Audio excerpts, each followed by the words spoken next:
Estás escuchando Voces Originarias de Abya-Yala en frecuencia modulada 89.9. Nuestra radio Ottawa Inti Suyana, la radio de las 4 regiones del sol, en www.lavozdeabyayala.org.ar. Nuestra línea telefónica 3492-688-709. Hoy, 10 de noviembre de 2021 para el calendario gregoriano, 22.129 para el calendario Marahuata, el calendario de nuestro continente Abya-Yala, hoy llamado continente americano.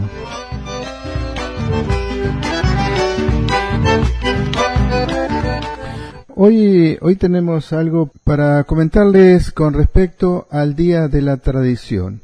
A veces me costó un poco decidirme a hacerlo o no, porque parece que uno estuviera en contra de todo. Y precisamente un hermano hace tiempo, que era conductor de un programa, me dice: Juan, me parece que vos estás en contra de todo. Pero no es estar en contra de todo, sino tratar de decir lo que nosotros, desde nuestra cultura originaria, lo vemos que es así. Y en este día de la tradición, y la traducción es igual a tradición, es un escrito por Seferino Quillén. Seferino Quillén es un hermano mapuche, profesor de Mapudungun, lengua mapuche, en el ICA, Instituto de Cultura Aborigen de Córdoba. Comienza diciendo: el 10 de noviembre de 1834 nacía un buen hombre, José Hernández, autor del Martín Fierro. Nacía en el seno de una familia ilustre, de élites superiores de la patria, un sobrino de Juan Martín de Pueyrredón. Nacía alguien que sería educado con la mentalidad del dominador y crecería en una estancia rosista, conociendo desde la mirada del patrón al gaucho y al indio.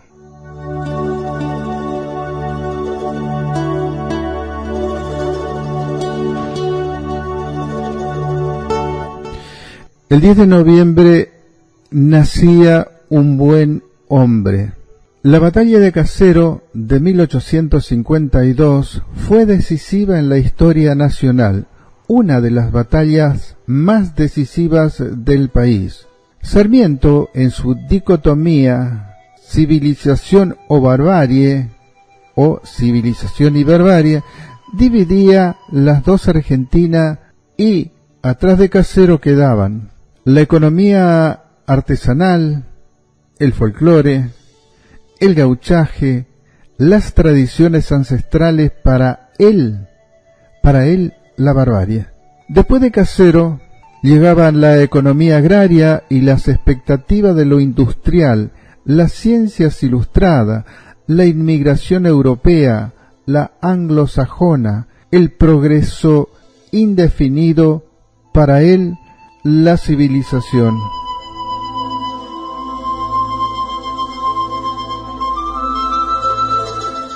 Obviamente nosotros, los originarios, no estábamos en sus planes ni antes ni después, porque sencillamente no estuvimos en los planes de los hacedores del Estado Nacional, pero estábamos haciendo patria, confundido en la chusma de los actores populares, como lo hacemos hoy.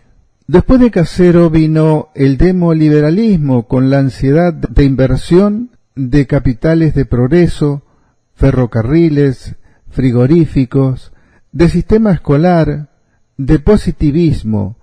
Vino la necesidad de inventar una patria desde el pensamiento de unos pocos iluminados, sin la anuencia de los muchos. Pero el objetivo era integrar el nuevo pacto colonial.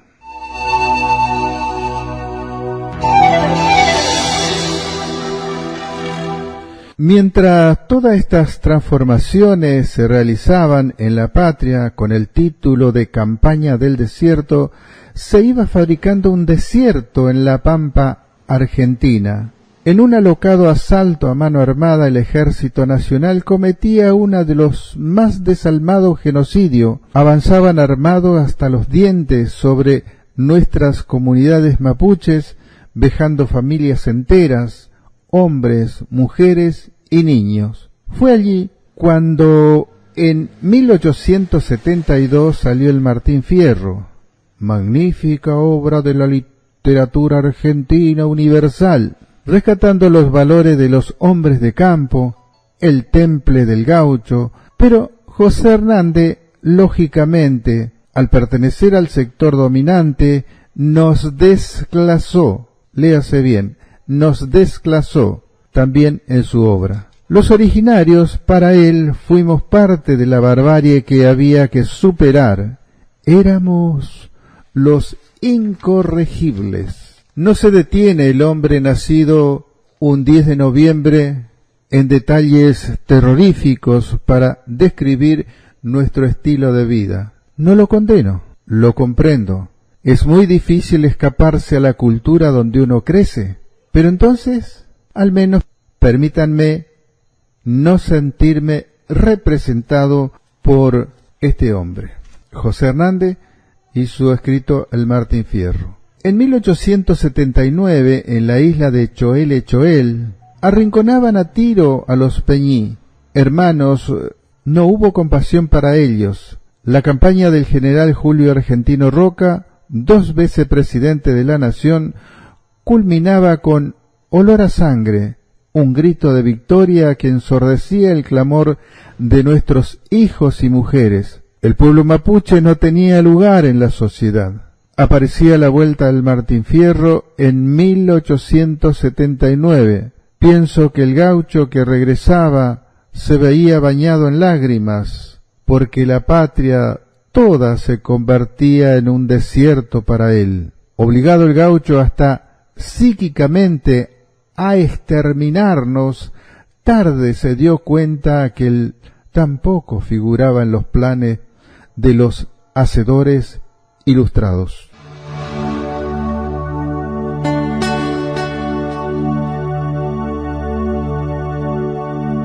El 10 de noviembre, Día de la Tradición. ¿Qué tradición? Aquella surgida desde la dicotomía civilización-barbarie. Aquella surgida desde una identidad hecha decreto, escarapela, enrolamiento, documentación. En ninguna de ellas estábamos nosotros. Y sin embargo, ¿quién negaría que somos el fundamento de la tradición del país? Lo somos simplemente porque estamos desde los orígenes, preexistente al Estado Nacional, pero mucho más porque nunca nos fuimos, porque siempre luchamos, porque jamás nos hemos rendido. Estamos dándole una impronta, una señal al ser argentino, sin pedirle permiso ni a la Constitución Nacional ni a sus instituciones, simplemente porque la tradición no necesita de permisos. La tradición se impone con su solo peso. Mientras el país no reconozca su tradición existencial, la verdadera, no la inventada, será un país sin identidad y por lo tanto con un futuro incierto.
Lo que decía antes lo escribió un hermano mapuche por el Día de la Tradición. Faltan muchas cosas relacionadas a esto y seguramente no será por desconocimiento del hermano, sino por falta de espacio. Lo recogí de una revista del ICA, Instituto de Cultura Aborigen en Córdoba. Pero algo más puedo aportar. Y esto es que, de los saberes del gaucho y del indio se nutrió y como muchos escritores se apropió de ellos, pero no pudo con su pensamiento racista y a nosotros nos desclasó.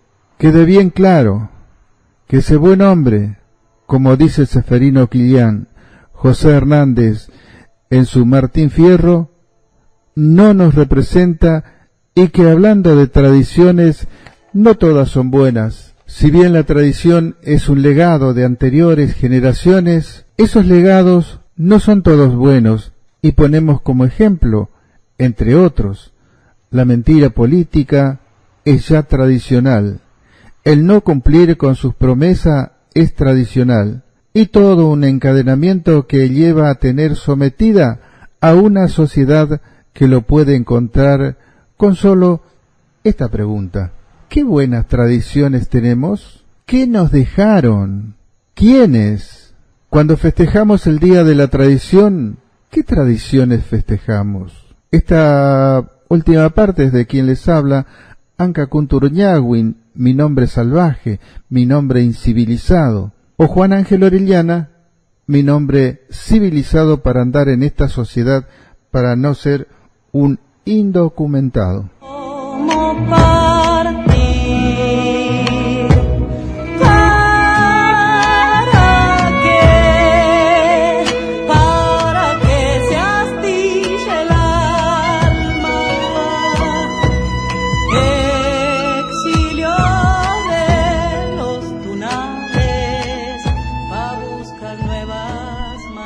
Y tenemos algo también que va relacionado con este tema, es el curioso origen de la bombacha criolla. Antes de llegar al país, esta particular prenda del hombre de campo, fue un elemento de la indumentaria árabe.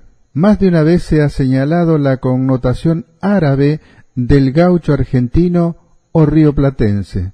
La guitarra, el caballo, la asimilación de la pampa al desierto, la España mora ha sido señalada como el canal de transmisión de estas características. La bombacha, con sus pantalones muy amplios que se angostan en el tobillo, constituye una característica particular en la indumentaria del gaucho argentino, que también tiene origen árabe, como resulta obvio al constatar que es en el mundo árabe y en especial en lo que constituía el imperio turco en el siglo XIX que dominaba los Balcanes e incluso Grecia, donde este tipo de vestimenta se usaba. Entró a brotar la nostalgia y el adiós a mi Santiago. No la encontramos en el guaso chileno, el charro mexicano, el llanero venezolano o el gaucho brasileño, o gaucho le dicen. Resulta claro y verificable que la indumentaria del gaucho argentino en la primera mitad del siglo XIX no incluía la bombacha sino el chiripá. Todos los cronistas y viajeros europeos así lo constatan, como las acuarelas y litografía y los uniformes militares. Así la bombacha es un elemento de la indumentaria árabe o turca que no llegó a la Argentina a través de España. Eso dije, que no llegó a la Argentina a través de España. Es Jorge Duiseide quien ha explicado esta curiosa traslación. En marzo de 1856 se firma el Tratado de Paz que da fin a la Guerra de Crimea, que enfrentó a las fuerzas aliadas de Gran Bretaña, Francia, Turquía y Cerdeña contra Rusia. Siendo presidente de la Confederación Argentina Justo José de Urquiza, al año siguiente de finalizar la guerra, el representante diplomático francés ante el gobierno de Paraná informó que su país estaba en condiciones de vender a un precio muy conveniente 100.000 bombachas que habían sido fabricadas para el ejército turco y que como consecuencia de la paz se habían convertido en rezago militar. Urquiza se entusiasmó con la forma de pago, que era un trueque por productos, y lograda la aprobación de la compra por parte del gabinete, se aceptó la oferta de las bombachas originalmente destinada al ejército turco. Todas las bombachas fabricadas por los franceses eran de color del uniforme de dicho país, el gris, ojo de perdiz, de color blanco sucio o isabelino, y este es el origen de la bombacha gaucha que entra en Entre Ríos a fines de 1858. Muchos paisanos que traían productos del litoral a Buenos Aires vendían también bombachas batarazas. En Entre Ríos muchas fueron revendidas, y como algunos de los comerciantes eran de origen árabe o turco, la fábrica de origen fue confundida por muchos. En 3 años se difundió con gran éxito. Es después del triunfo de Mitre en Pavón en 1861 que se difunde en forma generalizada. Y entro a brotar la nostalgia y el adiós a mi Santiago. Y entro a brotar la nostalgia y el adiós a mi Santiago. Cabe señalar que en esos mismos años los ponchos que se vendían en las pulperías eran fabricados por la industria británica y ya no por los telares locales. Tanto la bombacha fabricada en Francia como el poncho salido de las industrias textiles francesas muestran cómo después de la caída de Rosa la Argentina entró en un proceso de globalización económica. Otros sostienen que Ricardo Giraldes importó de Francia bombachas vascas, de donde también provino la alpargata, pero esto fue muy posterior y recién en los comienzos del siglo. Pero hay quien argumenta que con el ingreso de las primeras colonias de este origen, traídas por Pedro Luro en 1862, fue como se difundió la bombacha vasca y las alpargatas. Pero, en mi opinión, dice el escritor de esto, el origen predominante de uso de la bombacha proviene del rezago francés fabricado para el ejército turco, siendo la influencia vasca posterior y en todo caso concurrente. El autor de este último escrito es director del Centro de Estudios de Nueva Mayoría. Esto lo escribe Rosendo Fraga.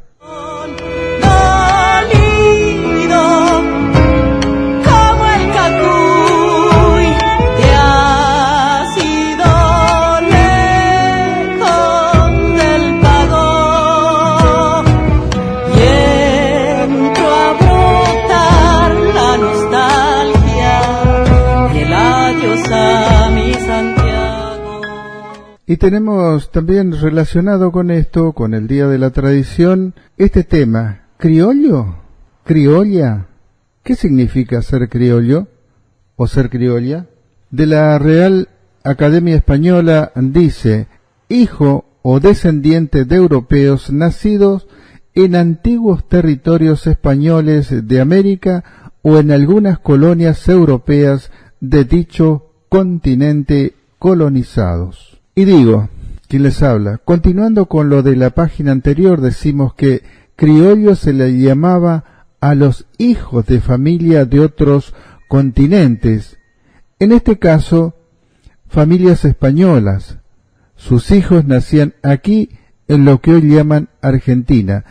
Y como la mayoría se apropiaba de territorios mal habidos, hacían sus lugares de estar en el campo que llamaban estancia.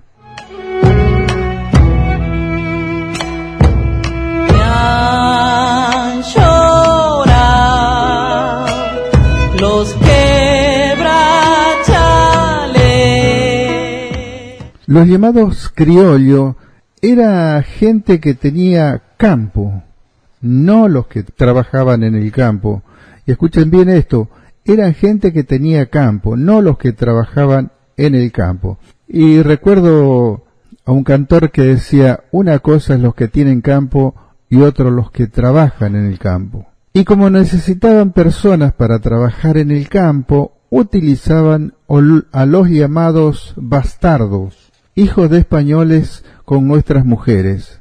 Ahí comienzan a llamarles criollos a toda la gente que vivían en el campo. Esto hoy me encuentro con un hermano indio que niega su identidad y me dice, yo soy criollo, sin saber cuál es el término criollo, pero así nos han formado en su cultura invasora más de 500 años de invasión territorial y mental. Por eso no me enojo con mis hermanos indios que dicen soy criollo, no me enojo, los entiendo. Y digo, por último, tal vez deberían saber también que ni la bombacha, ni el sombrero, ni las botas, ni el caballo, y varios ni que hacen a la vestimenta gaucha son de aquí. Es todo traído, hoy, hablando en términos tecnológicos, para que ellos acepten su identidad originaria de Abya Yala, habría que cambiarles el sistema operativo, es decir, cambiarles el chip que incluye todos los programas si nosotros le pasamos ese chip.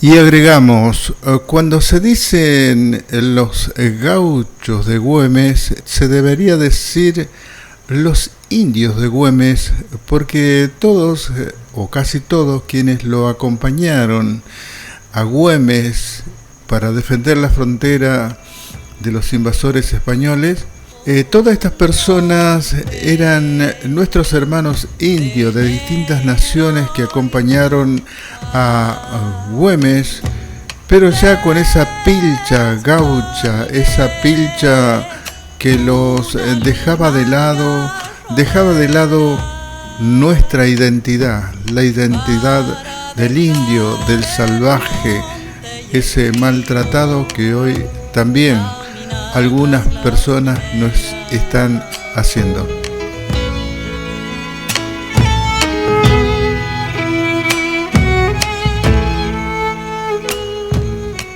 Tienen que escuchar, si no quieren aceptar, bueno, es cuestión de ustedes, porque nosotros hemos sido callados por más de 500 años, 529 años decimos, aquí.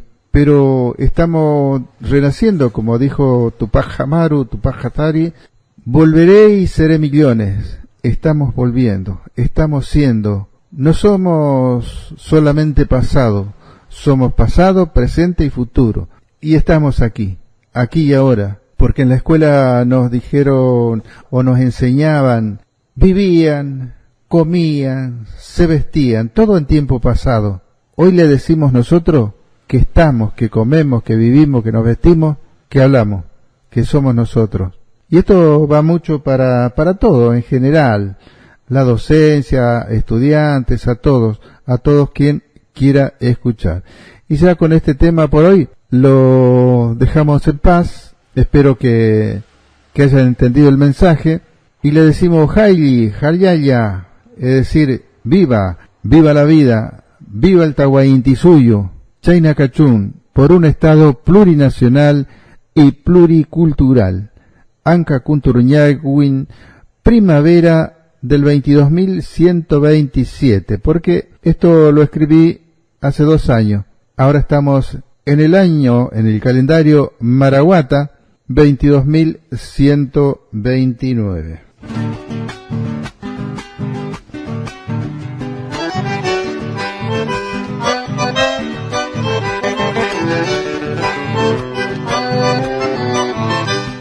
Quien les habla, Anca Kunturñawin, compartiendo este momento radial.